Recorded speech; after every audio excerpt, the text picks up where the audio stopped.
లడఖ్లో చోటు చేసుకున్న అల్లర్లకు కారకుడిగా భావిస్తున్న పర్యావరణవేత్త సోనం వాంగ్చుక్ను పోలీసులు అరెస్టు చేశారు. 2 రోజుల క్రితం వాంగ్చుక్ ప్రకటనలతోనే లేహ్లో హింసాత్మక ఘటనలు జరిగాయని కేంద్రం ప్రకటన విడుదల చేసిన సంగతి తెలిసిందే. ఈ ఘటనల్లో 4 మృతి చెందగా సుమారు 90 మందికి పైగా గాయపడ్డారు. ఈ నేపథ్యంలోనే సోనం వాంగ్చుక్ను పోలీసులు అరెస్టు చేశారు.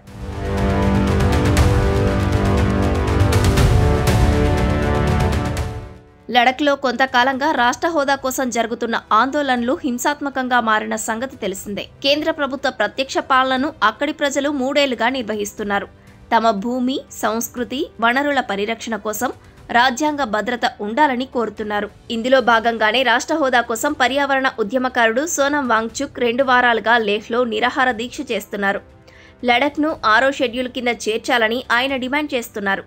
ఈ విషయంలో కొద్ది రోజులుగా ఆందోళనకారులకు, పోలీసులకు మధ్య జరిగిన ఘర్షణల్లో 4 మృతి చెందారు, పలువురు గాయపడ్డారు. దీంతో ఈ పరిస్థితికి వాంగ్చుక్ రెచ్చగొట్టే వ్యాఖ్యలే కారణమని హోంమంత్రిత్వ శాఖ ఓ ప్రకటనలో పేర్కొంది.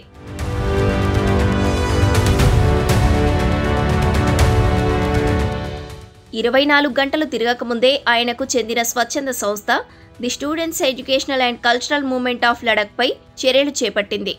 ఎన్జీఓ పనితీరులో తీవ్రమైన ఆర్థిక అక్రమాలు, విదేశీ నిధుల నియంత్రణ చట్టం నిబంధనలు ఉల్లంఘన వంటి కారణాలతో లైసెన్సును రద్దు చేసింది.